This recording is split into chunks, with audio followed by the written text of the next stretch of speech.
तेरे को क्या प्रॉब्लम है यार जैसे लोगों से? अगर कोई इनके पास जा रहा है तो वो जाने दो, तेरे को तू तू इतना परेशान क्यों हो रहा है? आज इसका मैं आंसर देता हूँ। देखिए, ये जो हल्दी की गांठ से मुझे प्रॉब्लम है या बहुत सारे ऐसे लोगों से मुझे प्रॉब्लम है, उसका रूट कॉज क्या है? पहला, आर्थिक नुकसान। भाई नो डाउट कीमोथेरेपी, अगर हम कैंसर की यहाँ पर स्पेसिफिकली बात कर रहे हैं तो कीमोथेरेपी बहुत महंगी है, मैं इस बात को मानता हूँ, लेकिन उसके कहीं ना कहीं हैं चांसेस कि आदमी रिकवर हो सकता है। लेकिन अगर आप ये जो सूडो साइंस फैलाने वाले लोग हैं, ये तुलसी को हल्दी में मिला के गोमूत्र में डाल के पिलाने वाले लोग हैं, इससे तो डेफिनेटली ठीक नहीं होगा। जो प्रोबेबिलिटी उधर 50-50 की है, यहाँ तो वो 1% भी नहीं है। अगर होती तो दिखाओ हमें पेपर, मतलब पेपर इन द सेंस अच्छे जर्नल के पेपर, ये नहीं कि खुद ही फंडिंग करके खुद ही पेपर निकाल दिए। अच्छे लैंसेट या नेचर के पेपर दिखाओ जहाँ पर ऐसा हो कि आपके सूडो साइंस ने, आपके ये उपचार ने कैंसर जैसी बीमारियों को ठीक कर दिया है, हम मान जाएंगे। इससे क्या हो रहा है? सिर्फ और सिर्फ आप पैसा बना रहे हो भोले भाले लोगों से, उनका आर्थिक नुकसान हो रहा है। दूसरा, असुरक्षित उपचार। भाई लोग इतने बेवकूफ बन जाते हैं इनके चक्कर में, ये जो बोलते हैं ये वो करते हैं।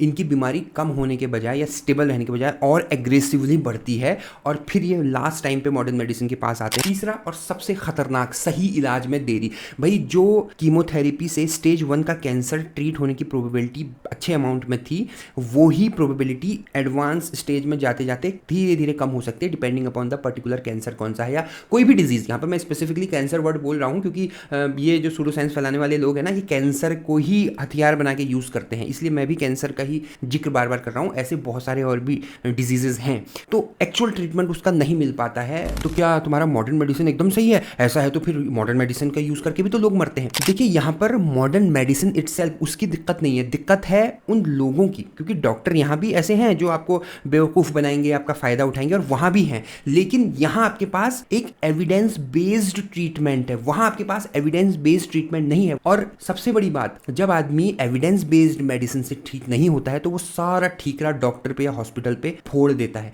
लेकिन जैसे ही हम आयुर्वेदा या और जितने भी ये सूडो साइंस है, अब लोग कहेंगे आयुर्वेदा को सूडो साइंस कह रहा है, इस पे भी मैं बताऊंगा कि मुझे मेरी क्या प्रॉब्लम है आयुर्वेदा से या होम्योपैथी से किसी और वीडियो में। तो यहाँ क्या होगा, दूसरी जगह लोग बोलेंगे तुमने ना अच्छे से परहेज नहीं किया होगा। परहेज होता है आयुर्वेदा में, दवाइयों से इतना फर्क नहीं पड़ता, परहेज में बढ़िया फर्क पड़ता है। तो करना क्या है? करना यह है कि आपको अगर ऐसी कोई भी दिक्कत आती है, सीधे आप जाएं एविडेंस बेस्ड मेडिसिन पे और वहां आप सेकंड ओपिनियन लीजिए। मैं ये नहीं कह रहा हूं कि आप एक डॉक्टर को पकड़ लीजिए, नहीं भैया, आपका हक है सेकंड ओपिनियन लेना, थर्ड ओपिनियन लेना। उससे क्या होगा, आपको बेहतर ट्रीटमेंट मिलने की संभावना बढ़ जाएगी। और ऐसे ही अगर आप विटामिन कपल को फॉलो या सब्सक्राइब करते हो तो यहां आपको evidence based health related science मिलने की प्रोबेबिलिटी और ज्यादा बढ़ जाएगी। So follow and subscribe.